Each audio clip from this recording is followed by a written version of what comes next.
Gloire à Dieu. C'est un jour merveilleux pour nous. Gloire à Dieu. C'est un jour de guerre aujourd'hui. Ouais. C'est un jour de guerre. Gloire à Dieu. Et vous verrez pourquoi je dis ça. Nous allons attaquer la crainte aujourd'hui. Gloire à Dieu. Vous savez, il y a plusieurs personnes qui vivent constamment dans la crainte. Ils ont peur de sortir de leur demeure même. Il y a des gens comme ça qui ont peur de quitter leur demeure. Ils ont tellement d'angoisse, ils ont toutes sortes de pensées, de réflexions. Ils sont vraiment terrorisés dans la vie. Il y a des gens qui ont peur des événements extérieurs.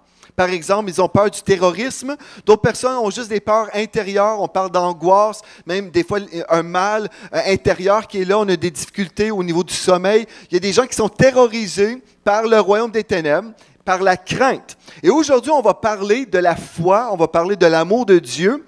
Et tout ça, vous verrez aussi, continue toujours dans notre élan, si on veut, quand on prêche concernant le réveil. Ces ingrédients font partie du réveil. Parce que la crainte, en fait, annule la foi. Et pour vivre la gloire de Dieu, nous devons être dans la foi. Vous savez, il y a des gens qui exercent leur foi, mais ils investissent leur foi à la mauvaise place. Comme quelqu'un peut croire vraiment que Dieu ne peut plus rien faire. Ils ont la foi, mais ce n'est pas une bonne foi. La foi qui compte, c'est celle qui est biblique. Amen. On peut croire Dieu comme faire que nous descendons des singes. J'ai eu la grâce d'aller au zoo en famille cette semaine et j'ai vu un singe. Et ils nous ont dit, bref, ils nous ont pas tout expliqué ça, mais en gros, ils nous communiquaient un message qu'on était des descendants des singes. Je peux vous dire que je trouve que le singe et moi, on est différents. J'espère que vous êtes d'accord. Mais bref, on pourrait dire toutes sortes de choses, mais en fait, aujourd'hui, on veut continuer à bâtir les fondements pour le réveil que Dieu veut nous envoyer, que Dieu veut déverser sur nous. Et la crainte s'oppose, en fait, à tout ce que Dieu veut faire. Donc, ensemble, on va voir ce que Dieu nous dit pour qu'on puisse être établi dans la foi, une foi biblique. Amen. Avez-vous vos épées? OK, gloire à Dieu. Venez avec moi dans Matthieu, chapitre 7, au verset 9. Matthieu, chapitre 7 au verset 9, et on va prier. Père éternel, on veut te rendre grâce pour ce moment qu'on peut avoir dans ta parole. On te remercie, Esprit de Dieu, parce que nous croyons que tu es déjà au rendez-vous. Et on prie maintenant, Seigneur, que tu puisses nous parler, que tu puisses te révéler à nous. Père, je prie que tu puisses me remplir de ton esprit, que toutes les paroles qui seront communiquées, qui puissent vraiment sortir de ton cœur et que ces paroles puissent tomber dans un bon terrain pour produire beaucoup pour ton royaume. On a prié dans le nom de Jésus et le peuple de Dieu peut dire... Amen. Amen. Une des craintes qui peut empêcher la gloire de Dieu, la présence de Dieu, c'est une crainte du diable. Une crainte du diable. Et il y a plusieurs chrétiens qui ont peur du surnaturel. Plusieurs chrétiens, comme on pourrait dire en québécois, sont sur leur break, sont vraiment sur leur frein constamment. Ils ont toujours peur qu'une touche de Dieu, que cette touche-là viendra en fait du royaume des ténèbres. Et ce qu'on veut faire au départ, on veut juste balayer toute crainte possible. Donc ensemble, dans Matthieu chapitre 7, au verset 9, il est écrit « Lequel de vous donnera une pierre à son fils s'il lui demande du pain? » Combien ici vous donneriez une pierre à votre fils ou à votre fille si votre enfant vous dit « J'aimerais manger une toast ce matin » et vous sortez une pierre? C'est rare qu'on verrait ça, n'est-ce pas? Ou s'il demande un poisson, lui donnera-t-il un serpent? Si donc, méchants comme vous l'êtes, vous savez donner de bonnes choses à vos enfants, à combien plus forte raison votre Père, qui est dans les cieux, donnera-t-il de bonnes choses à ceux qui les lui demandent? Amen. Donc, notre Dieu est bon. Amen. Vous croyez ça? Notre Dieu est bon. Amen, vous croyez ça? Et si nous demandons, Seigneur, on veut vivre ta présence, on veut avoir plus d'intimité avec toi. Bien, gloire à Dieu, moi je crois que j'ai reçu au moment de la prière. Et si j'ai dit, Seigneur, je veux m'approcher de toi, je vais être encore plus proche de ton cœur. Et si la présence de Dieu descend sur moi, peut-être je ressens juste des frissons, mais je sais que c'est le Saint-Esprit, ce n'est pas Satan. N'est-ce pas? Est-ce que ça fait du sens, ça? Amen! Si quelqu'un ressent quelque chose de doux, la paix de Dieu m'envahit, est-ce que je vais dire, « Ah, ça doit être Satan? » Non, j'ai prié au Seigneur, « Seigneur, je veux plus de toi. » Et c'est ça qui se passe. Des fois, on demande au Seigneur des choses et là, le diable veut nous faire à croire autre chose. Mais si vous parlez à notre Seigneur, notre Dieu, amen, bien Dieu va entendre votre prière, il va répondre à vos prières. Et quand vous vivez l'exaucement, vous devez remercier le Seigneur pour ce que Dieu vous donnera. Si c'est un miracle, une guérison, c'est simplement la pluie du Saint-Esprit qui vient sur vous. Peut-être vous vous mettez à pleurer parce que Dieu est en train de guérir votre cœur, ou peut-être vous êtes en train de rire aussi. Il y a des gens qui ont vécu des guérisons intérieures en riant tout simplement parce qu'ils avaient passé à travers des épreuves tellement difficiles que Dieu a donné une joie surnaturelle. Parce que la joie du Seigneur est notre force. Et Dieu a fait des thérapies, des fois juste quelqu'un se met à rire. Bien, tout ça, en fait, c'est l'œuvre du Saint-Esprit. Et certainement, en tant qu'hommes et femmes de Dieu, nous devons discerner parce que le diable veut toujours imiter ce que Dieu veut faire et il veut stopper. Donc, il va envoyer des choses bizarres, des fois pour distraire le peuple de Dieu. Amen. Mais là, c'est aux autorités spirituelles de discerner et d'amener des corrections. Mais ce qui s'est produit dans le passé, c'est qu'il y a plusieurs personnes qui ont simplement dit « On ne veut rien de Dieu, rien du surnaturel. » Pas rien de Dieu, ils vont accepter la parole, mais rien du surnaturel de Dieu parce que peut-être le diable va faire quelque chose. Et c'est vraiment triste. En fait, je parlais avec un frère chrétien qui me disait « Je crois dans les dons du Saint-Esprit, mais puisque je ne sais pas trop comment ça fonctionne, j'aime mieux rien avoir du tout, comme ça je suis sûr et certain de ne rien avoir de bizarre. » Mais c'est triste ça, n'est-ce pas? C'est triste. C'est comme si on dit, je ne sais pas, il peut y avoir des aliments empoisonnés à l'épicerie, donc puisqu'il y a certains aliments qui sont passés date ou qui peuvent être périmés, bien, je vais arrêter de manger parce que peut-être un jour, je vais tomber sur une banane pourrite.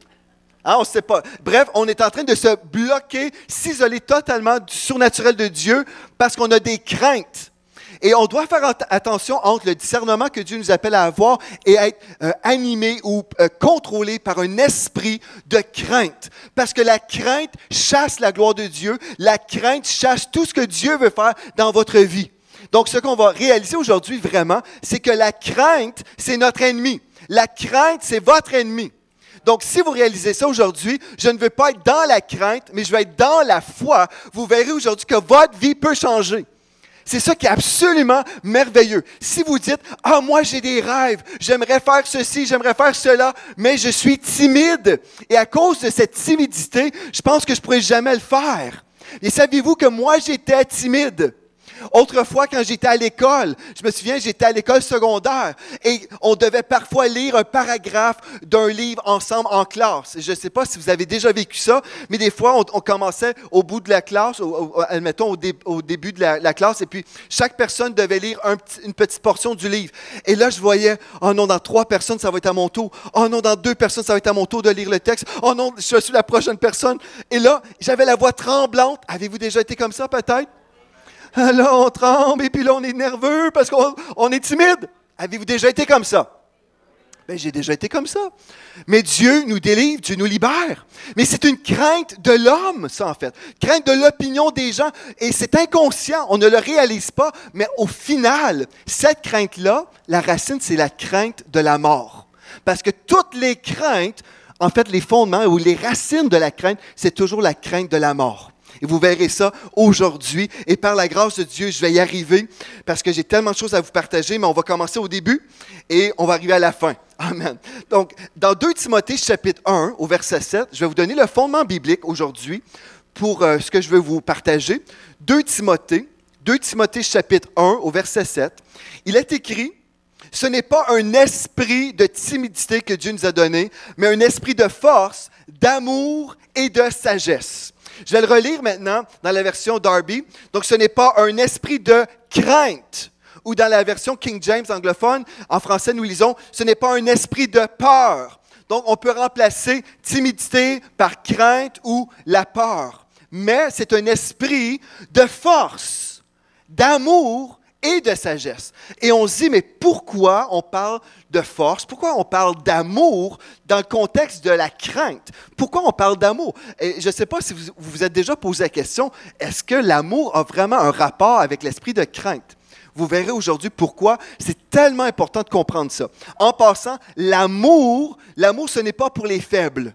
L'amour, c'est pour les plus forts parmi nous. Quelqu'un rempli d'amour, c'est une personne forte. C'est un esprit de puissance que Dieu vous donne. Parce que vous savez, ça prend beaucoup de force aimer quelqu'un de méchant. Le faible va détester le méchant, mais la personne forte, remplie du Saint-Esprit, va aimer le plus détestable parmi nous. Amen. Amen. Donc, Dieu veut vous rendre fort aujourd'hui parce que c'est un esprit de force que Dieu vous a donné et de sagesse. Amen. Donc, on va juste revoir certains principes qu'on a déjà vus dans le passé concernant la foi, mais on va y aller assez rapidement parce qu'on doit aller plus loin aujourd'hui. Mais la foi est une force spirituelle qui peut déplacer des montagnes. Matthieu 17, verset 20, dans la version second 21, en parlant des paroles du Seigneur Jésus, il a dit, « Je vous le dis en vérité, si vous aviez de la foi, dites la foi, comme un grain de moutarde, vous diriez à cette montagne, déplace-toi d'ici jusqu'à là et elle se déplacerait, rien ne vous sera impossible. Gloire à Dieu. Donc la foi, ce n'est pas simplement une croyance intellectuelle, mais c'est oui une croyance, mais c'est une force spirituelle que Dieu a déposée en nous. Et dans Marc 11, versets 22, 23, 24, en fait dans ce texte-là, il est écrit, Jésus a dit à ses disciples, ayez la foi de Dieu. Quand on étudie en fait dans le grec, c'est la foi de Dieu. C'est une foi qui nous vient de Dieu. Ce n'est pas quelque chose qu'on fabrique, mais c'est vraiment un don de Dieu. La peur est aussi une force spirituelle qui peut, cette fois-ci, au lieu de déplacer la montagne, elle peut attirer une montagne sur nous-mêmes. La foi, pas la foi, mais la crainte, au lieu de déplacer la montagne, elle peut attirer la montagne et on peut appeler les choses terribles qu'on ne veut pas vivre, mais dans l'esprit de crainte qui s'installe, bien en fait, on peut commencer à attirer tout ce qu'on ne veut pas dans notre vie par nos décrets, par tout ce qu'on vit à l'intérieur. Oh non, j'espère que la montagne ne me tombera pas sur la tête. Et on commence à dire toutes sortes de choses. Vous allez remarquer dans Job, chapitre 3, au verset 25, vous connaissez l'histoire de Job sûrement, mais il a perdu beaucoup de choses. Ses enfants, son économie, sa santé, il a souffert énormément. Et plusieurs chrétiens ont compris en fait que ce livre-là, c'était un livre juste pour nous enseigner sur comment Dieu voulait nous soustraire et nous voler finalement. Mais quand on lit le texte dans Job 3, verset 25, nous découvrons en fait un principe spirituel concernant la crainte. Dans Job 3, 25, dans la version King James, il est écrit « Ce que je craignais le plus m'est arrivé. Et ce dont je craignais m'est arrivé. » Dans la version Louis II, « Ce que je crains, c'est ce qui m'arrive. Ce que je redoute, c'est ce qui m'atteint. » Donc, en fait, ce que je veux juste vous rappeler rapidement aujourd'hui, c'est que la foi peut déplacer des montagnes de dette, des montagnes de dépression, des montagnes de maladie, peu importe ce que le diable veut mettre dans votre chemin pour être un obstacle dans votre vie. Votre foi dans le Dieu Tout-Puissant, qui est la source de la foi, peut déplacer une montagne. Amen? Mais là, la crainte, c'est l'opposé de la foi. La crainte peut attirer tout ce que le diable veut pour vous et Job en est la confirmation. Ce que je crains ou ce que je craignais le plus m'est arrivé. Pourquoi? Parce que, en fait, les deux, la foi et la crainte, sont des forces spirituelles et souvent on ne comprend pas ces choses. Écoutez bien ceci, je vais vous expliquer certaines choses et après on va poursuivre dans ce thème hyper important. La connexion au royaume des ténèbres se fait par la peur. Donc, le royaume des ténèbres est là, le royaume de la lumière en Christ est là. Mais votre connexion au royaume des ténèbres se fait par la peur. La connexion au royaume de Dieu se fait par la foi. Voyez-vous, c'est important de comprendre ça. Donc, quand vous opérez dans la foi, vous opérez dans le camp de Dieu. Quand vous êtes dans la crainte, vous opérez dans le royaume des ténèbres. Et vous ne voulez pas être là. Qui aime ça, vivre dans le noir? On aime la lumière. La noirceur, c'est pour la nuit quand on dort. Ça, c'est bien. Mais nous ne dormons pas spirituellement, nous sommes réveillés. Amen. Le sentiment de la peur tolérée vous relie ou vous connecte à l'esprit de la peur, qui est l'esprit de la servitude. Je vais le relire pour vous aider à comprendre. Donc, le sentiment de la peur que vous tolérez, ce sentiment-là qui demeure en vous, que vous tolérez, là, vous connecte à l'esprit de la peur. Parce qu'il y a une différence entre simplement craindre quelque chose et avoir l'esprit de la peur qui règne sur vous. Il y a des gens qui ont tellement l'esprit de peur en opération, ils sont tout tremblants. Par exemple, quand ils rencontrent des nouvelles personnes. Ils rencontrent des nouvelles personnes et puis ils sont tremblants, sont nerveux. Ils ont un esprit sur leur vie. C'est pas juste un sentiment intérieur, mais il y a aussi une force spirituelle en opération dans leur vie où ils ont reçu des oppressions. Qu'on le veuille ou non, faut juste comprendre que c'est pas qu'on veut mettre des démons partout, mais en fait, il y a des esprits méchants qui veulent ruiner des vies.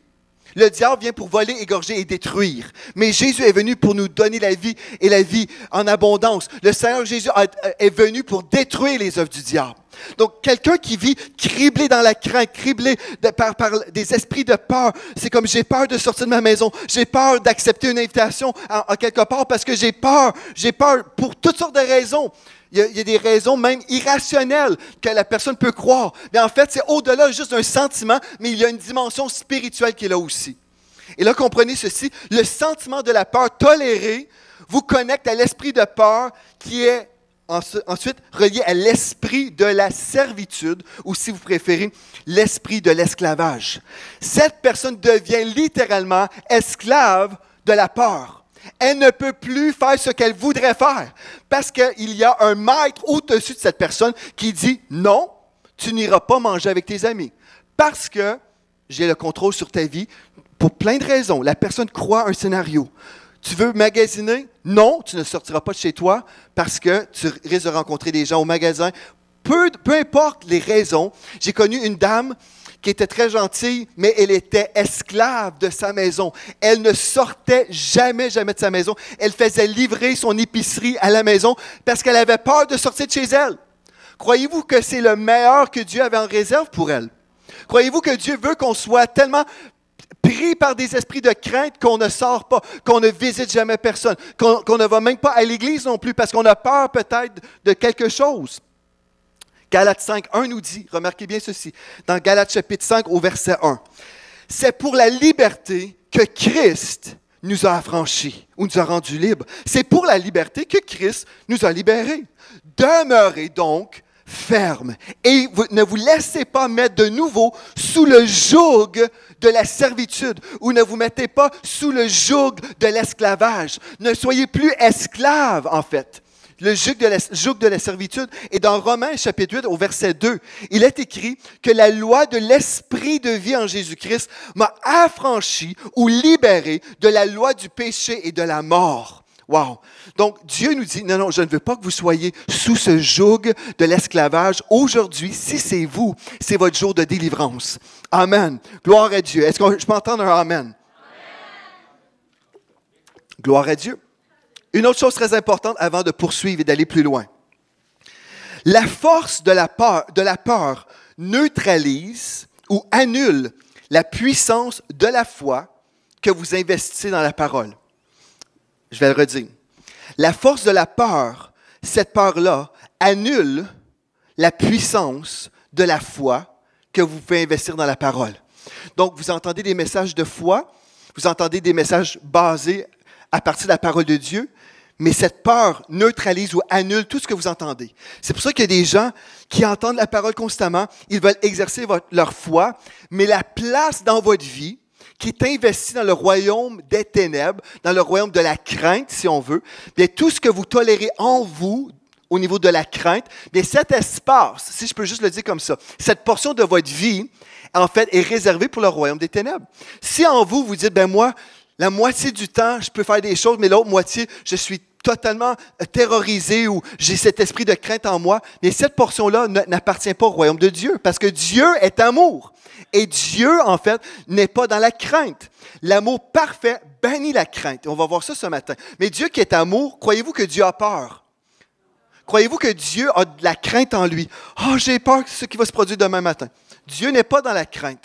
Donc, la partie en vous qui est comme réservée pour le royaume de la crainte, bien, cette partie-là, en fait, chasse la bonne partie de l'amour de Dieu et de la foi. Vous ne pouvez pas être dans la foi et dans la crainte en même temps. Donc, une chose va annuler l'autre. OK, on va voir ensemble. Donc, la force de la peur neutralise ou annule la puissance de la foi et de la parole. La force de la peur rend, en d'autres mots, la parole inutile dans votre vie. Elle ne peut pas opérer parce que la foi est là pour la stopper. OK. Donc, et une autre chose très importante, quand on parle de l'onction de Dieu, l'onction détruit le joug, n'est-ce pas? Vous avez entendu ça? Et on parle aussi de l'Antichrist. Et souvent, on a toujours pensé de l'Antichrist en tant qu'une personne. Et oui, certainement, on pourrait étudier l'Apocalypse et bref, et Daniel et parler de l'Antichrist. Mais ce matin, je ne veux pas vous parler de tout ça. Je veux vous aider à comprendre, en fait, l'esprit d'Antichrist. C'est, le mot Christ nous parle d'onction. Et l'Antichrist, c'est anti-onction. Écoutez bien ceci, l'esprit de l'Antichrist, en fait, c'est synonyme pour anti-onction. La crainte attaque l'onction qui détruit les jougs. Donc, la crainte que vous avez chasse l'onction. Et puis, mais l'onction que vous recevez détruit la force spirituelle de la crainte. Donc, l'onction détruit les jougs, gloire à Dieu. Mais comprenez aussi, c'est vraiment, il y a ce désir de la part du diable, c'est vraiment de ruiner votre vie. Il veut ruiner votre vie. Il veut vous empêcher de recevoir l'onction de Dieu. Il veut vous empêcher de recevoir la parole de Dieu. Donc, ce qu'il va faire, il va contaminer votre foi pour que votre foi ne fonctionne pas. Vous me suivez jusqu'à présent? OK, gloire à Dieu. Alléluia. Donc, j'ai récapitulé des mois d'enseignement dans quelques minutes. Amen, pour qu'on puisse au moins avoir la base, tout le monde ensemble. Alléluia. OK. Combien d'entre vous, sans lever la main, vous aimeriez être libérés de la peur irrationnel, intérieur, des angoisses. OK, on va voir ça ensemble. Ça va être tellement merveilleux parce que chaque personne ici qui reçoit la parole de Dieu, vous serez libérés une fois pour toutes. Vous allez recevoir une révélation qui va changer votre vie. Cette révélation a changé ma vie, elle va changer votre vie. Pourquoi? Parce que la parole de Dieu fonctionne pour tout le monde. Ce que Dieu a fait, quand Dieu libère, il libère complètement. Il veut libérer tous les captifs. Il n'y a personne qui veut garder dans l'esclavage. Jésus a apparu pour détruire les œuvres du diable. Donc, on va détruire aujourd'hui, on va attaquer l'esprit de crainte, et puis il n'y a rien qui va vous empêcher d'avancer dans votre vie chrétienne. Amen. Êtes-vous prêts? Venez avec moi dans 1 Jean chapitre 4 et au verset 18. On va prendre le temps ce matin, on va étudier ce texte en Église, on va le déposer en nous, et cette révélation va prendre toute la place dans votre vie. Alléluia, gloire à Dieu. Ça m'excite parce que c'est tellement merveilleux de voir comment Dieu aujourd'hui travaille encore. Alléluia. Gloire à Dieu. OK. Alléluia. Gloire à Dieu. OK. Vous êtes là dans 1 Jean chapitre 4 au verset 18. Quand vous êtes là, dites Amen. 1 Jean 4, 18. Je vais vous lire à partir de la version King James anglophone traduite en français. Il n'y a pas de peur dans l'amour. Donc, il n'y a pas de peur dans l'amour. Vous vous rappelez ce qu'on a vu au début? Dieu ne nous a pas donné un esprit de timidité, mais de force, d'amour et de sagesse. Vous vous rappelez de ça? Mais là, le texte ici nous dit, dans 1 Jean 4, 18, « Il n'y a pas de peur dans l'amour, mais l'amour parfait chasse la peur, parce que la peur cause du tourment. Celui qui a peur ne se perfectionne pas dans l'amour. » On peut lire ce texte-là, on peut dire « Amen », mais là, on va prendre le temps de comprendre le texte. Êtes-vous d'accord? Gloire à Dieu. Si vous avez peur de faire faillite, aujourd'hui, vous pouvez être libéré de ça. Si vous avez peur de rencontrer des gens, vous pouvez être délivré de ça. Si vous avez peur que Dieu vous touche et vous rencontre dans une réunion à l'Église de la Victoire, vous pouvez être délivré de ça. Alléluia. Toutes les craintes du diable, on va faire le grand ménage. Donc, on reprend ce texte tranquillement. Il n'y a pas de peur dans l'amour. Donc, vous pouvez vous imaginer un beau cœur rouge, OK? Si on peut parler de l'amour de Dieu, il n'y a pas de peur dans ce cœur rouge-là. Est-ce que vous me suivez? On va simplifier ça comme à l'école du dimanche. Dans l'amour, il n'y a pas de peur. Amen. Vous me suivez? Mais l'amour parfait, mais qu'est-ce que ça veut dire, ça, l'amour parfait? Ça nous parle en fait d'un amour mature, un amour complet, entier. Un amour entier, là. Parce que Dieu est entièrement amour, là. L'amour parfait chasse la peur. Mais qu'est-ce que ça veut dire chasser? Bien, en français, Louis II, on lit le texte « banni », l'amour banni, la crainte, ou en grec, c'est le mot « balo » qui veut dire « laisser chuter » ou « laisser tomber une chose sans se préoccuper de l'endroit de la chute ». Donc, l'amour balo la peur. L'amour parfait balo la peur. Donc, balo laisse tomber une chose sans se préoccuper de l'endroit de la chute. OK, qu'est-ce que ça veut dire? Je vais vous dire dans des termes très québécois. Avez-vous déjà entendu le terme « flusher » ? Le terme « ballot » dit, en fait, que l'amour parfait flush la crainte. En français de France, tire la chaîne sur la crainte. L'amour parfait tire la chaîne sur la crainte. Si vous avez de la crainte en vous, c'est mauvais. L'amour parfait de Dieu qui est répandu dans nos cœurs par le Saint-Esprit, selon Romains 5,5, l'amour de Dieu prend toute la place et s'il y avait de la crainte en vous, cette crainte est chassée. C'est ça qui se passe. C'est un miracle. C'est un miracle. La crainte qui était en vous pendant des années, vous étiez spirituellement constipé. Vous étiez pris dans votre vie. Je vous le dis d'une façon très crue, mais c'est la réalité. Vous étiez pris dans votre vie, incapable d'avancer dans votre vie, rempli de malaise. L'amour de Dieu que vous recevez par le Saint-Esprit chasse, libère, chasse littéralement la crainte qui est en vous. Et quand l'Esprit de Dieu vous remplit, c'est un amour de force, d'amour et de sagesse. Vous êtes littéralement rempli de son amour. Il n'y a pas de place pour la crainte parce qu'il n'y a pas de peur dans l'amour. Cet amour qui vous remplit, il n'y a pas de peur dedans. C'est pur, c'est complet, c'est entier. Wow! Prenez le temps de digérer tout ça, là.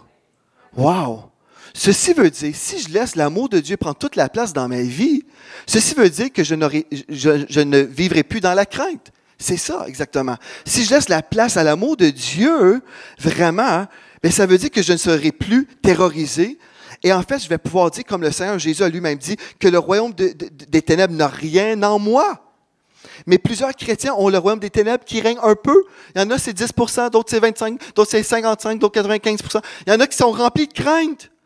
Mais là, si l'amour de Dieu me remplit totalement, mais si vous dites, ben moi, je suis prêt à laisser Dieu me remplir à 50 %, bien, votre espace, si on peut parler d'une façon juste comme illustrée, bien, en fait, cette portion-là qui est réservée pour le diable, bien, c'est la portion qui n'est pas disponible à Dieu. Comprenez-vous? OK. Donc, l'angoisse, le tourment intérieur, est-ce suffisant de chasser un esprit de crainte? Il y a des gens qui vont dire, bien, on doit chasser un esprit de crainte. Bien, si quelqu'un vit des oppressions constamment, terrorisé la nuit, je ne sais pas, vous vivez des choses, vous êtes vraiment malheureux, on peut prendre notre autorité et dire, dans le nom de Jésus, je commande à cet esprit, quitte la vie de mon frère et de ma sœur, ou même du non-croyant, peu importe, on peut chasser dans le nom de Jésus des oppressions. Amen. Mais ce n'est pas suffisant de faire ça, parce que c'est l'amour parfait qui bannit la crainte. Vous comprenez? Donc, si je chasse une fois, je fais une prière, mais la personne est remplie de haine, bien, finalement, il n'y a pas de place pour l'amour de Dieu dans sa vie. Vous comprenez? Elle ne choisit pas l'amour, par exemple. Peut-être elle choisit de faire sa propre justice et dire, bien, telle personne m'a fait du mal, elle m'a fait du mal, et puis moi, là, je vais me venger un jour, ou il y a une partie en moi, là, un jour, je vais me venger. Bien, ce un jour-là, c'est une place réservée dans son être qui empêche Dieu de la libérer totalement. Parce qu'il y a une partie qui est réservée pour la haine, pour la colère, pour autre chose qui n'est pas de Dieu. Est-ce que vous me suivez? Donc, il n'y a pas de peur dans l'amour, mais l'amour parfait qui vient de Dieu, chasse la peur, bat l'eau qui laisse tomber une chose sans se préoccuper de l'endroit de la chute. Nous sommes totalement indifférents où ira cette crainte-là. Amen. Parce que la peur cause du tourment. En d'autres mots, on n'aime pas ça, la peur. Parce que la peur, littéralement, cause du tourment. Vous savez, des inquiétudes. Ah, je me demande si on va avoir assez de nourriture demain matin. Je me demande si on va avoir assez d'argent pour payer nos comptes. Je me demande si on va pouvoir faire ceci ou cela. Je me demande si le ciel va nous tomber sur la tête. Ces craintes-là, ces inquiétudes-là, en fait, nous tourmentent. Et si nous sommes tourmentés, c'est parce que nous ne sommes pas parfaits ou matures dans son amour. C'est pour ça que quand on prêche sur l'amour de Dieu, si on prêche sur la foi, on prêche toujours sur l'amour en même temps. Parce que l'amour, en fait, est opérante ou agissante par... la foi est agissante par l'amour. Si on n'a pas d'amour, notre foi ne peut pas fonctionner. C'est comme si vous avez une voiture et puis vous mettez de l'essence dans votre voiture pour qu'elle avance. Bien, votre foi peut avancer uniquement si vous mettez l'essence de l'amour dans votre voiture. Est-ce que vous me suivez? Si vous ne marchez pas dans l'amour, vous pouvez connaître comment confesser la parole, vous pouvez savoir comment prier pour les malades, vous pouvez savoir plein de principes, là. Vous connaissez tout ça, mais il n'y a rien qui fonctionne dans votre vie parce que l'essence de l'amour n'est pas en vous pour vous propulser vers l'avant. Ça, c'est tellement puissant. C'est pour ça que des fois, il y a des gens qui disent « Ah, mais vous prêchez toujours sur l'amour. » Pourquoi vous prêchez toujours sur l'amour? Parce que tout dépend de l'amour. C'est pour ça qu'il y a des chrétiens qui sont frustrés. Parce qu'ils apprennent, ils encaissent plein de connaissances, ils connaissent plein de choses sur Dieu, mais ils ne connaissent pas Dieu qui est amour. Alléluia. L'amour, parce que la peur, cause du tourment. Celui qui a peur ne se perfectionne pas dans l'amour. Ou dans 2 21, celui qui a peur n'est pas parfait dans l'amour. Ou dans la Bible du Sommeur, l'amour de celui qui vit dans la crainte n'est pas encore parvenu à sa pleine maturité. Mais l'amour de Dieu évince ou force à quitter littéralement la peur. Écoutez bien ceci, s'il y a un manque d'amour dans votre vie, si c'est vous, là, vous réalisez, OK, il y a des personnes que je déteste. Il y a des personnes que, vraiment, là, j'ai du mal avec ces gens-là. Je déteste certaines personnes. J'aimerais vous dire, c'est certain que vous allez avoir des affinités avec des gens. Il y a des gens que vous allez vraiment aimer naturellement. Mais Dieu vous appelle à aimer tout le monde. Dieu vous appelle à aimer tout le monde. Et une chose que je disais à mes filles aussi, on a eu une conversation là-dessus cette semaine, je parlais vraiment de mon cœur, puis j'ai dit, je veux tellement pas que vous soyez limités dans votre vie. Parce qu'il y a des gens, des fois, qui vont vraiment nous faire mal, ils vont nous faire de la peine. Mais Dieu nous appelle à les aimer, pour eux, mais surtout pour nous.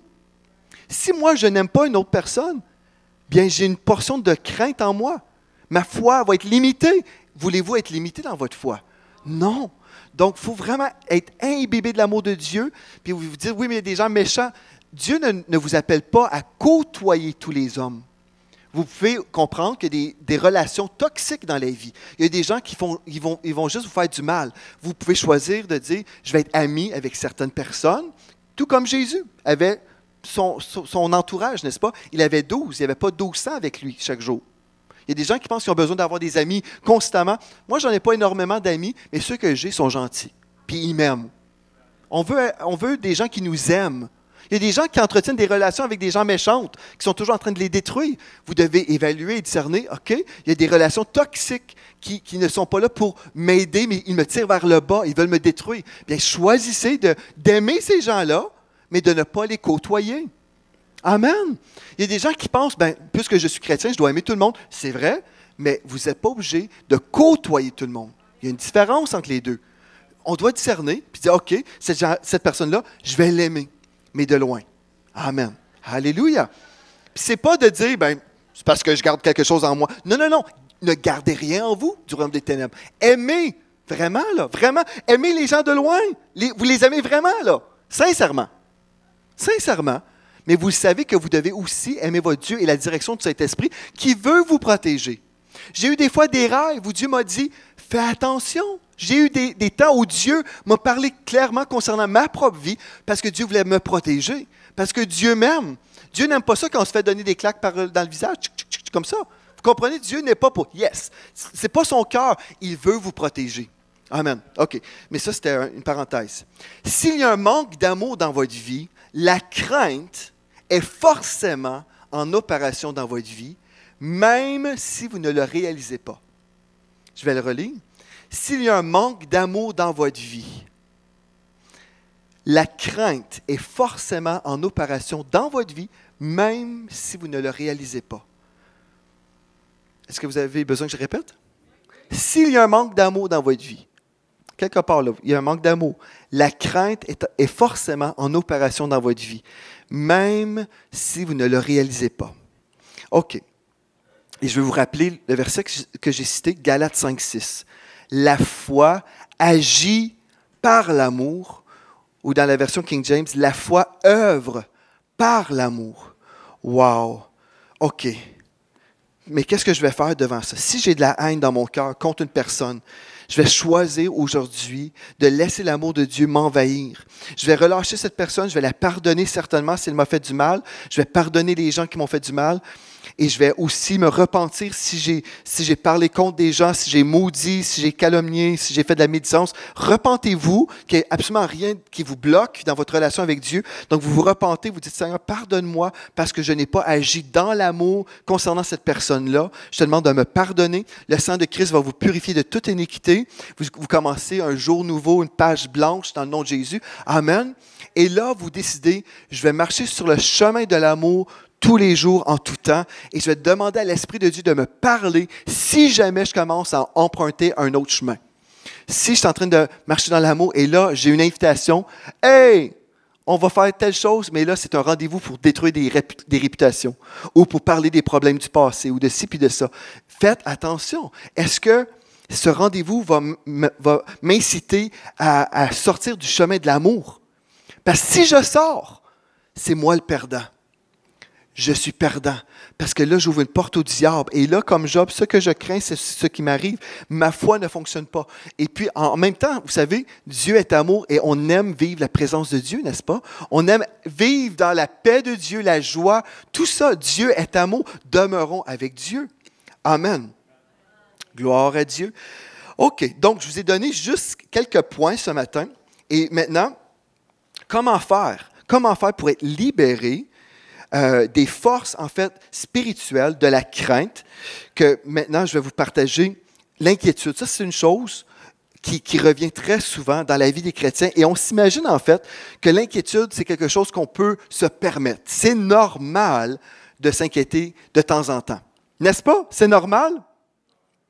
En fait, l'inquiétude, c'est un péché devant Dieu, mais la majorité des chrétiens vivent dans l'inquiétude parce qu'ils disent, ben, c'est normal, on doit être responsable.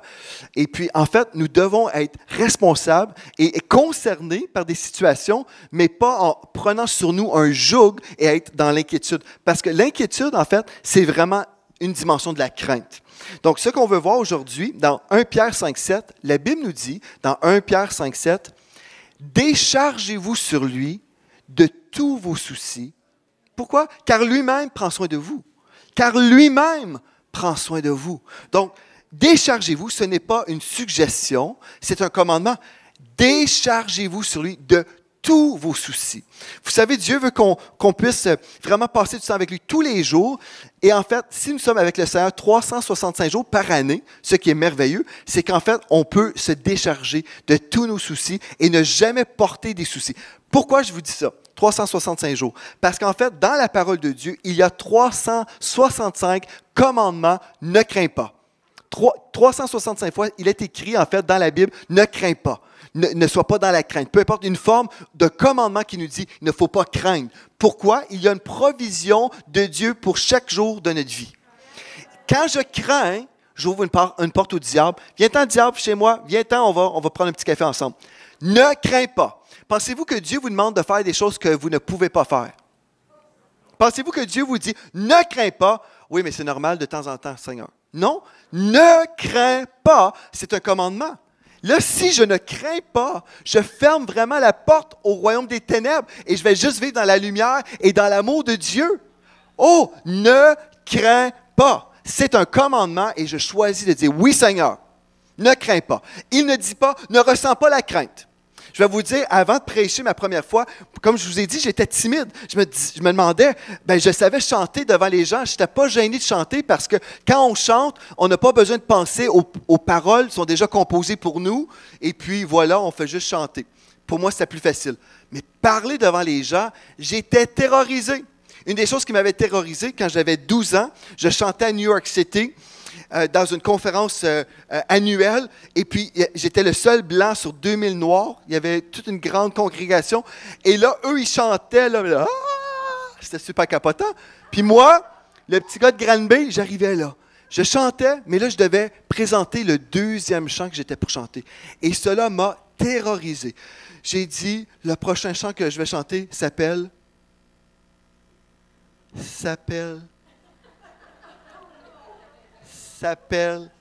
Puis là, très gentiment, il était comme... Il m'applaudissait pour comme, commence ton chant. Puis là, à l'époque, c'était une cassette audio, un soundtrack, une pièce sonore, là, Là, je me disais, commencez la cassette. Faites juste commencer la cassette. Je ne pouvais même pas me rappeler du titre, du chant que j'étais pour chanter, parce que j'étais terrorisé de parler devant les gens. J'ai chanté mon chant. Finalement, je n'ai jamais dit le titre de mon chant. Mais finalement, quand je savais que Dieu m'appelait à prêcher, là, la première invitation que j'ai eue, c'était au Nouveau-Brunswick, devant 300 personnes. J'avais eu cette invitation-là, mais comment je vais faire, moi, prêcher devant des gens? J'ai une phobie des gens, de parler devant les gens. J'ai peur de ça, je ne veux pas parler devant les gens. Avez-vous déjà été comme ça? Amen. Amen. Et là, j'avais cette crainte-là, mais on a eu une invitation aux États-Unis où Mathilde et moi, on a entendu une prédication sur la crainte. Et dans la prédication, ça disait « Avancez avec le sentiment, mais ne permettez pas à ce sentiment de vous limiter. » Donc, j'ai entendu cette prédication-là. On peut ressentir des choses, mais marcher dessus. Prenez un pas de foi. Donc, j'ai accepté l'invitation au Nouveau-Brunswick et là, je devais prêcher pendant 1 heure devant 300 personnes. Ma première fois, là, j'étais assis là, j'avais peur, je savais, c'est bientôt moi, mais j'ai choisi la foi. J'ai choisi non. Là, je me suis tenu derrière la chaire, j'avais cette crainte qui était là, j'ai ouvert la bouche, puis là, l'onction de Dieu est descendue, puis la crainte m'a quitté, puis je n'ai plus jamais revécu comme ça. Jamais j'étais libéré et j'ai parlé pendant 1 heure. 1 heure, gloire à Dieu, mais j'ai dû choisir la foi, j'ai dû choisir et dire, je ressens des choses, mais je ne permettrai pas à ces sentiments-là de me mettre dans une cage. Imaginez si j'avais laissé au diable de m'intimider et dire, t'es qui toi pour parler devant les gens? Tu as peur de parler, tu as peur, tu ne pourras jamais prêcher, tu ne pourras jamais faire telle ou telle chose parce que regarde, tu as peur. Mais Dieu ne m'a pas donné un esprit de timidité ou de peur ou de crainte, mais de force, d'amour. Et de sagesse. Pourquoi j'ai besoin de comprendre l'amour maintenant? Un esprit de force pour faire ce que Dieu m'appelle à faire. En passant, savez-vous, le Saint-Esprit, c'est cet esprit-là que Dieu nous a donné. Il ne nous a pas donné un esprit de timidité.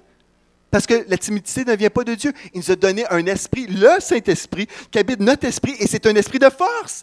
En vous, le Saint-Esprit qui est en vous est plus fort, plus puissant que celui qui est dans le monde. Plus grand celui qui est en moi que celui qui est dans le monde. Donc, j'ai le Saint-Esprit en moi, c'est un esprit de force, ou de puissance et d'amour. Ah, mais là, vous avez dit, mais pourquoi on avait besoin d'avoir l'amour? Là, vous avez compris, n'est-ce pas?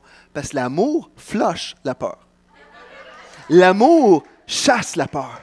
Et là, si la peur a été chassée, mais il ne reste plus peur en moi. Là, je peux faire ce que Dieu m'appelle à faire. Mais là, pour vous aider à comprendre, oui, mais tu as encore peur, là, tu vois, avant de prêcher la première fois, tu as eu des sentiments. Oui, ça, c'est juste des sentiments. Des sentiments. Mais là, je dis, non, mais je prends un pas de foi. Dieu me dit de le faire, je vais le faire. Et Dieu a une provision, parce qu'il nous donne un esprit de force, d'amour et de sagesse, une provision pour vraiment recevoir de lui, pour livrer ce que Dieu nous donne à faire. Je pourrais prêcher encore longtemps, je vais prêcher juste 2 heures de plus, puis après ça, on va terminer. Je veux juste terminer avec ceci, parce qu'il y a tellement de choses. J'ai fait, en fait, sur Enseigne-moi, une série de 5 émissions sur la crainte. Si vous dites, moi, j'aimerais vraiment m'exposer à cet enseignement, je veux aller à fond là-dedans, je veux vivre totalement pour le Seigneur, je veux être audacieux, je veux rien manquer de ce que Dieu me dit. J'aimerais vous inviter à suivre la série Vie de foi qui s'appelle quelque chose sur la crainte. Je me souviens plus trop le nom. Bref, mais ici, je veux juste terminer avec 2 passages des Écritures.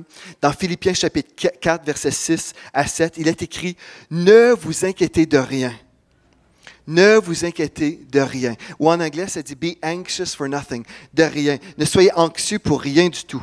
Ne vous inquiétez de rien. Si Dieu me dit « Ne vous inquiétez de rien », je vais dire « Oui, Seigneur. » Mais, en toute chose, faites connaître vos besoins à Dieu par des prières et des supplications, ou on peut remplacer supplication par des prières ferventes, avec des actions de grâce, et la paix de Dieu, qui surpasse toute intelligence, gardera vos cœurs et vos pensées en Jésus-Christ. Gloire à Dieu. Savez-vous, une des craintes que j'ai eues dans ma vie, une crainte qui est revenue dans ma vie, c'était au niveau de la douane américaine et canadienne. Ceux qui me connaissent, vous connaissez bien cette histoire-là peut-être, ou juste mon problème au niveau de la douane. Bon, j'ai voyagé depuis des années aux États-Unis. J'ai jamais eu de problème, mais depuis le 11 septembre, il y a eu vraiment un changement à ce niveau-là où les douaniers sont devenus méchants. Moi, j'ai trouvé plusieurs douaniers canadiens comme américains méchants. Et puis, une fois, il y en avait un. Il avait les cheveux blonds, peignés comme ça, on dirait que c'est un Nazi. Et puis, c'est un Américain. Il disait, vous faites quoi là?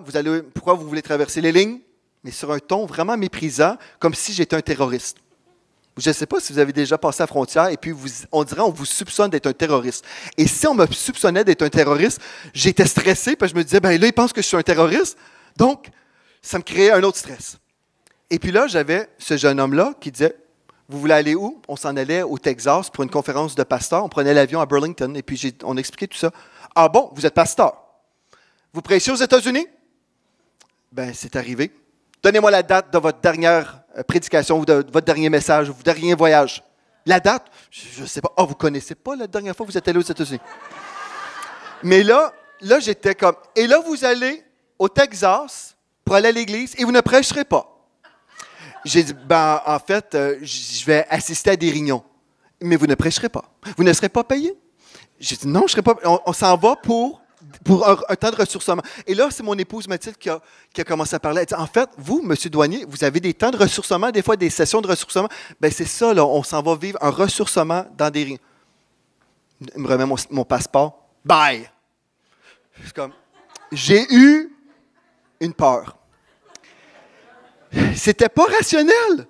Mais là, après ce que je faisais, je disais à ma femme, quand j'arrivais aux douanes, chérie, moi, j'arrêtais sur le bord de l'autoroute, on échange. C'est toi qui conduis, c'est toi qui parles avec les douaniers, moi, je suis sur l'autre bord. Jusqu'à récemment. Parce que j'avais une phobie. Quand j'arrivais devant les douaniers, c'est comme, ils pensaient que je suis un terroriste. Donc, la crainte de penser que peut-être ils pensent que je suis un terroriste créait un stress en moi. Et là, plus j'étais stressé, ils me voyaient stressé. Et là, il me voyait nerveux. La nervosité me créait un problème. J'ai dit, je veux pas de problème. Parle, toi, tu n'as pas de stress, vas-y. Et puis, c'est qu'à chaque fois, on arrêtait sur le bord de l'autoroute et mes filles sont témoins. Puis là, mes filles disent, papa, voyons, ça n'a pas d'allure, mais ce n'est pas rationnel et les craintes ne sont pas rationnelles. Ça ne fait pas de sens, c'est stupide. Et là, j'ai commencé à voyager en France et puis, gloire à Dieu pour les Français. J'arrivais avec mon passeport, comme ça. Je suis comme, bonjour. Bonjour. C'est tout. C'est tout. Ils me disent même pas bonjour. Alléluia! Pas de questions. Pas de questions. On arrive, on passe. Yes, j'aime ça. Et puis, ben, en Europe, c'est comme ça. On ne nous regarde même pas. Pas de questions. J'aime ça, c'est facile. Ici, on revient au Canada. Avez-vous acheté du fromage? Avez-vous acheté de l'alcool? Arrivez-vous avec des bombes atomiques? Non, non, rien de ça. Bref, mais il y a des choses qui ne sont pas rationnelles. Mais si je laisse la crainte m'empêcher de voyager, si j'arrête de faire ce que Dieu m'appelle à faire parce que j'ai des craintes, là, ce que j'ai appris, je dois aimer les douaniers. Alléluia! Vraiment, là, on doit laisser l'amour prendre toute la place. Puis si jamais, là, quelqu'un, admettons, vous, c'est une peur de côtoyer des gens, parce que vous avez été blessé dans le passé, puis vous vous dites, bien, si je suis ami avec du nouveau monde, peut-être, on va me blesser encore. J'aimerais vous prophétiser, vous serez blessé à nouveau. Parce que les êtres humains sont blessants. Le seul temps que vous ne serez pas blessé, c'est quand vous serez mort. Là, il n'y a personne qui va vous blesser parce que vous allez dans la présence de Dieu au ciel, tout le monde sont gentils. Tout le monde sont bien élevés au ciel. Mais sur la terre, vous serez blessés. Mais si vous construisez des murailles pour empêcher l'amour des gens de rentrer dans votre vie, parce que vous voulez vous protéger, vous allez être protégé, mais vous allez limiter l'amour que vous allez recevoir dans votre vie. Donc, il faut prendre un pas de foi. Puis si vous dites, bien, moi, j'ai toujours eu peur d'aller au restaurant. Admettons que c'est ça. Vous avez eu une peur d'aller au restaurant. Bien, peut-être aujourd'hui, prenez un pas de foi et dites, je vais y aller. Puis là, vous avez peut-être un sentiment. Mais là, prenez un pas de foi et vous verrez la gloire de Dieu dans vos vies. Je vous ai tout dit ça aujourd'hui pour vous expliquer un peu comment fonctionne la crainte, parce que, vous savez, plusieurs chrétiens croient dans un Dieu surnaturel dans la Bible seulement, et quand on parle de vivre la gloire de Dieu dans une réunion, les gens sont comme « Oh, c'est peut-être de Satan ». J'en ai rencontré beaucoup de Québécois. « Oh, c'est peut-être le diable ». Dès que c'est surnaturel, c'est le diable, parce que c'est juste les sorciers qui ont le droit de vivre la puissance. Nous autres, les chrétiens, c'est dans la tête, puis juste lire la Bible, oublie ça, vivre la présence de Dieu, oublie ça. Le surnaturel, c'est pour les démons. Mais en fait, il y a deux royaumes qui existent, le royaume des ténèbres et le royaume de la lumière. Et si le diable fait des choses surnaturelles, mon Dieu est beaucoup supérieur au diable. Et je veux accueillir le surnaturel de mon Dieu. Je veux que la gloire de Dieu envahisse. Mais si on se laisse influencer par un climat spirituel de crainte, si c'est le diable, et si c'est Dieu, si c'est Dieu qui libère les captifs, si c'est Dieu qui guérit les malades, si c'est Dieu, on veut se débarrasser de l'esprit de crainte. Soyons tellement remplis de l'amour de Dieu. Savez-vous, quand vous êtes remplis de l'amour de Dieu, vous ne verrez jamais des gens comme une menace. Ah, il n'y en a plus de menace. Oui, mais l'autre église, est-ce qu'ils vont faire ci, puis ça pour nous autres ou contre nous autres? Toutes les églises de Granby, du Québec, de la planète Terre, ne peuvent rien faire contre nous, parce que nous sommes dans l'amour. Alléluia! Oh, mais est-ce que tu as déjà pensé à ci, puis ça, pasteur? Non, je n'ai jamais pensé, parce que je les aime. Il n'y a pas de peur dans l'amour. Si j'aime quelqu'un, je ne peux pas être terrorisé. Oui, mais tu les aimes, c'est ça. Ah, j'ai entendu le témoignage d'un pasteur qui disait, j'étais au courant qu'il y avait des pasteurs dans la ville qui me parlaient contre, ils me parlaient dans le dos. Et puis là, quand j'ai vu le pasteur le plus méchant, là, il dit, quand je l'ai vu, j'ai fait ceci. Oh, mon frère!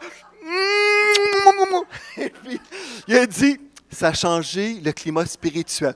Parce que l'amour chasse la crainte. Alléluia!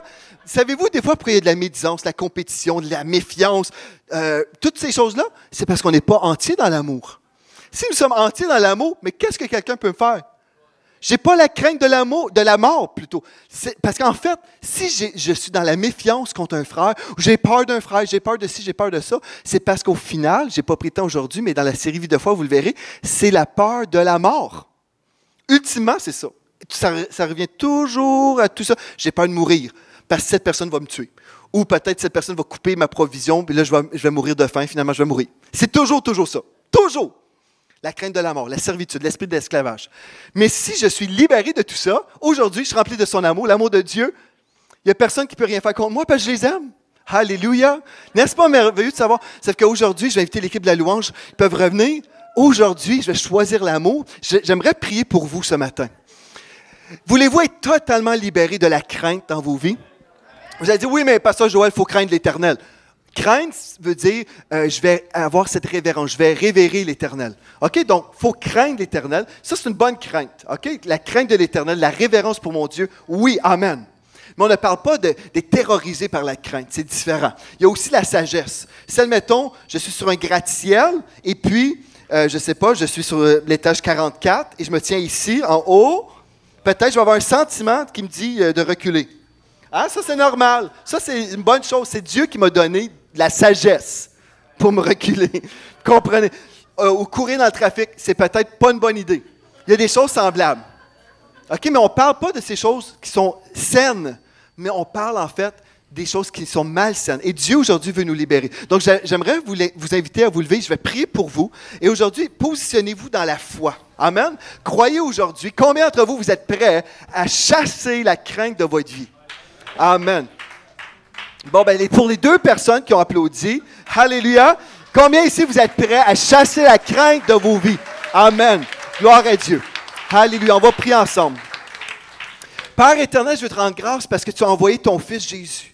Tu as envoyé ton Fils Jésus pour tout accomplir pour nous à la croix et tu es venu nous libérer de toute forme d'esclavage du royaume des ténèbres. Et Seigneur, depuis longtemps, on prêche qu'on veut vivre ta présence, on veut vivre ta gloire, on veut vivre le réveil en toi et nous réalisons en fait que l'esprit de crainte peut t'empêcher d'agir pleinement. On peut avoir des craintes non fondées. Il y a même des personnes, Seigneur, dans cette maison qui ont des craintes irrationnelles comme j'en ai eu. Seigneur, tu connais leur vie, tu connais leurs besoins, Seigneur Dieu. Tu connais exactement comment ils vibrent. Et aujourd'hui, par compassion pour eux, je sais que tu veux les libérer parce que tu as déjà payé à la croix pour leur délivrance. Donc, Seigneur, tu connais ces cœurs, tu connais les personnes et même dans l'intimité, là où ils sont en ce moment, je prie que tu puisses mettre ton baume de guérison sur leur cœur, que ta main puisse se poser sur leur tête, Seigneur, et de la tête aux pieds maintenant. Ça, on veut se repentir de toutes choses en dehors du chemin de l'amour, toutes les choses haineuses, les choses dans la critique, la médisance, les choses qui ne viennent pas de toi. Seigneur, aujourd'hui, dans le nom de Jésus, nous te demandons pardon. Pardonne-nous, lave-nous, purifie-nous maintenant dans le nom de Jésus et que le sang de Jésus nous purifie. Et Seigneur Dieu, comme on s'est repenti, maintenant, Seigneur, je veux commander à toute oppression, s'il y a des gens qui ont vécu longtemps avec des oppressions, vraiment des esprits de mensonges pour les terroriser, pour les tourmenter, comme nous lisons dans ta parole, par l'autorité du nom de Jésus-Christ, je commande à tout esprit méchant, vous quittez maintenant, mes frères et mes sœurs, je déclare la liberté dans le nom de Jésus-Christ de Nazareth. Vous êtes libres maintenant dans le nom de Jésus. Et Seigneur Dieu, maintenant, je prie par l'autorité aussi du nom de Jésus-Christ, que le Saint-Esprit puisse visiter mes frères et mes sœurs. Et comme nous lisons dans Romains 5,5, l'amour de Dieu est répandu dans nos cœurs maintenant, par le Saint-Esprit. L'amour de Dieu est répandu maintenant. Remplis mes frères, mes sœurs maintenant. Seigneur Dieu, et oui, l'esprit de crainte est chassé maintenant. L'esprit de crainte est chassé des vies. Et ton amour remplit. Seigneur Dieu, remplis mes frères et mes sœurs de ton amour. Imbibe-les, Seigneur Dieu, à déborder de ton amour. Remplis-les de ton esprit, totalement saturé de ton amour, où il n'y a plus de place pour la crainte, où il n'y a plus de place pour autre chose. Et Seigneur Dieu, je déclare maintenant, à partir de ce jour, que leur foi est maintenant opérante. Leur foi est agissante à cause de ton amour, qui est l'essence de leur personne. Alléluia! Merci parce qu'ils avancent aujourd'hui dans tes parvis, dans le nom de Jésus. Et le peuple de Dieu peut l'acclamer pour la délivrance. Alléluia!